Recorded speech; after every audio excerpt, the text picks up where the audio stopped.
r/AskReddit. What are some signs that a relationship has run its course? When you go to AskReddit to see if sexting is considered cheating. What is this? A crossover episode? Erica, you know you're not allowed on public computers anymore. Several. But off the top of my head, the sight of them does nothing for you. Getting a text or phone call from them elicits an eye roll. You try to avoid them. You cannot hold a conversation with them because everything they say is irritating. You really could not care less about their day or anything they have to say to you.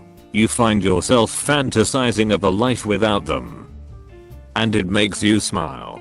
You know, just to name a few. Are you my narrator? This hit me. Same. Maybe a bit too close to home. You've bottled your real feelings up so much that now everything they do or say fills you with contempt. Lol. Oops. And any attempt to suddenly become more honest will be met with disdain and shock because your relationship is now predicated on your tendency to bottle things up. Once your relationship acclimates to your lack of vulnerability and honesty, it's too late. Your quiet resentment has become a core ingredient in your relationship. I'm in this picture and I don't like it. When you realize she's not your girlfriend anymore, just a shitty roommate. Oh my god. They were roommates. This is the best video clip ever. When you turn the corner driving home and feel disappointment when you see her car in the driveway because you know the minute you step in the door she's going to start crapping on you again. Sometimes I would just drive on by and go sit at a park and read on my phone till I felt ready to go home. Sometimes I would keep driving until I go off a cliff. What happens next? Come on. Don't leave us at a cliffhanger. Okay, that was bad. When you don't care if she leaves or not. Dealing with this right now. I love her and want to be with her, but she has some mental health issues that she's not willing to get help for. She threatens to leave, and I just say goodbye and walk away. Right there with you, dude. You're not alone. She wouldn't go to therapy to work on some shame guilt stuff. Wouldn't take responsibility or even the first steps towards healing. Destroyed an otherwise great relationship that was headed towards marriage. She has, I don't know if I call them anger issues or mood swings. Maybe bipolar. When she's normal life is great, I couldn't be happier. Then something small will happen, like I spill some water and she acts if I just killed her dog in front of her. Just complete 180 flip.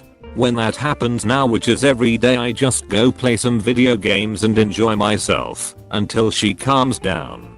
We've discussed the issue and she admits it's not normal, but refuses to get help. We've been together for 3 years and I've told her I'm not moving forward in the relationship until something changes. From personal experience, the biggest indicator is when tension should be high. You should be upset or arguing, but you just don't care anymore. The opposite of love is not hate, it is apathy.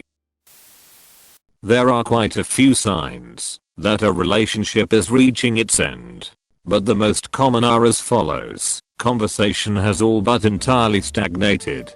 Many people mistake mutual interest for compatibility, but that inevitably leads to relationship switch end once the getting to know you stage is over. If you find yourself struggling to converse with your partner, if you can't just talk about your day, rant to each other, or find new experiences to discuss, then it's likely that you'll end up going your separate ways before too much longer.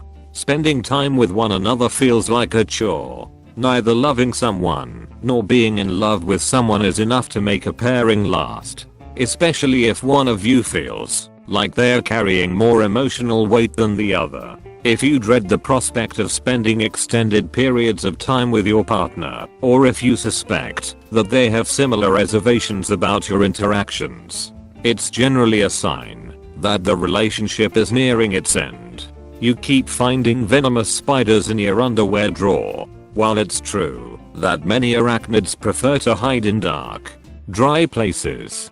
They lack the mental wherewithal to effectively inform others of their kind about choice vacation spots. As such, if you continually find spiders attempting to use your unmentionables as a gondola to your nether regions, there's a good chance that your significant other is responsible for their presence. This should be taken as a sign that not all is well between the two of you. Your partner is deviating from their routine without informing or including you. Everyone likes change from time to time, but humans are also creatures of habit. We typically only make large adjustments to our lives when something or someone significant has entered the picture. And if you've been kept in the dark about such a development in your partner's life, there's a good chance that they're intentionally withholding something from you. It won't necessarily be that they're cheating, though. They might be altering their commute so that they can make frequent stops at Honest Earl's Discount Fish and Appliance Repair, which, as everyone knows, is the premier place to shop for spiders. In short, there are a number of things that can signal the end of a relationship. But before you jump to any conclusions, it pays to be completely open, mature, and communicative. If nothing else, you'll both come away feeling significantly less hurt, and you'll both be significantly better off in the future. TL. Doctor, 4 common signs of an impending breakup. You're both cheating on each other with the same person. Well, I do like pina coladas. And getting caught in the rain. When you start fighting about a lot of meaningless things, in many cases, I'd say it's a manifestation of the hesitation to deal with the quite harsh truth that you no longer feel that you want to be with the person. Having to face the fact that the person you've been so close to, the person you've shaped your future with, the person you sacrificed a lot for, the person you might have introduced to your friends, etc., is really difficult. So it's easier to say that your exasperation with the person is because they didn't do X. When you start fighting about a lot of meaningless things, my soon-to-be ex once started a fight with me about how I sprayed my underarm deodorant on. Oh, that's an interesting topic. Can we have some info? If you no longer want to spend time with them and would rather be doing other things, this makes me wonder if it's still that possible for a couple to remain friends after breaking up. Probably not in that circumstance where you can't stand being around each other, but couples break up for all sorts of reasons. Sometimes you still care about each other, but it just isn't going to work for whatever reason, and you're both happier just being friends. When you can't make yourself trust them again, no matter how hard you try. One of the best quotes I heard on behalf of the cheater is, "I won't live an apology for the rest of my life." If a person can't accept the apology and move on, it's over anyway. Persistently bringing back up past mistakes to win arguments or get what you want isn't healthy. Cheating is awful, and in most cases, should lead to the end of the relationship. But those that do stay together after shouldn't force the other person to live an apology forever. My ex-wife would bring up minor mistakes I had made while dating her 10 years into marriage, over and over again. If I had done something right 999 times and wrong once, all she could talk about was the one wrong time.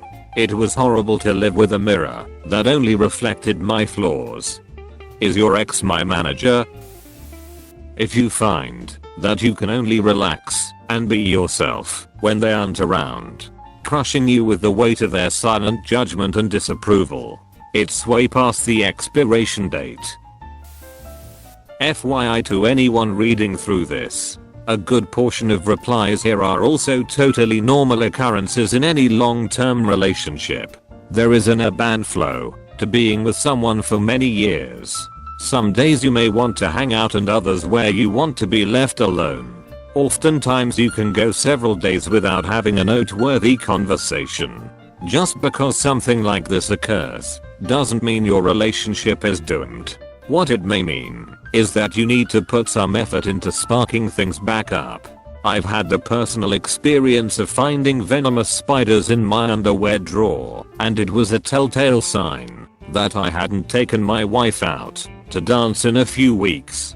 After putting in a bit of effort, my wife and I felt like we had just started dating. I no longer had to fear amputation of my nethers. Had to scroll way too far to find this. No relationship is perfect, and they take work. It's like nobody here has ever seen or heard their parents fight. When you stop seeing a future with them. What about questioning your future with said person? There is nothing wrong with questioning if your future with someone. You wanna make sure you make the right decision. You no longer like the way your so smells. I dislike my own smell. I'm ready to leave myself. When you come home after work and no one is home, and 90% of everything in the house is gone. Happened twice. If it happens a third time, it might be you. Contempt. I took a marriage and family course in college and their professor said that's one of the biggest signs things are going to / should end. And I've 100% been there. Rigor mortis is setting in. Take the upvote and get out. When you discover irreconcilable differences, relationships take a lot of work. There will be times when you don't want to be together, or when you're not sexually in sync, or whatever. Those things need to be worked through, and your relationship will be stronger for it. The red flag I would watch out for is inherent differences in morality, beliefs, that kind of thing. The red flag I would watch out for is inherent differences in morality, beliefs, that kind of thing. Same. I used to wonder how is it possible for so many people, mainly women, to say I'll never date a Trump supporter or something similar, simply because I don't really care about politics all that much. But then I realized that I'm pretty much the same way, only for other things. I couldn't be with someone who's polyamorous, for example, or vegan. I love exclusivity and stakes way too much for that relationship to be viable. Even if they offer me exclusivity and have no problem with me eating meat on the daily, it's just not the same. Those fundamental incompatibilities fuck with your head. When you notice that your partner doesn't miss you, or vice versa, after being separated for a while. If you've been apart for a couple weeks or longer and your partner still feels no particular urgency to see you or talk to you, then the relationship is dead. You can't see love coming, but you can see it leaving from a mile away.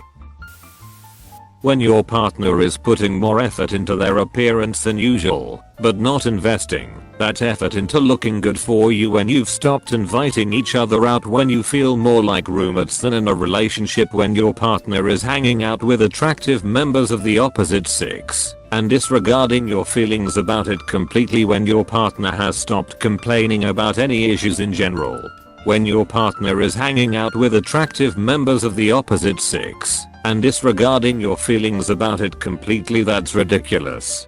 Do you find it reasonable to force yourself to hang out with ugly people due to your own low self-esteem? Sorry, said that kind of badly. Meant to say people they have clearly flirtatious relationships with that are pushing boundaries. This doesn't mean every attractive person is a threat, of course.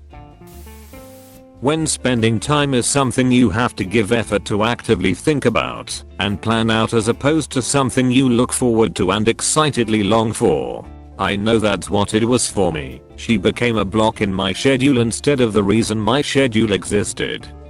Damn. This hurted, lol.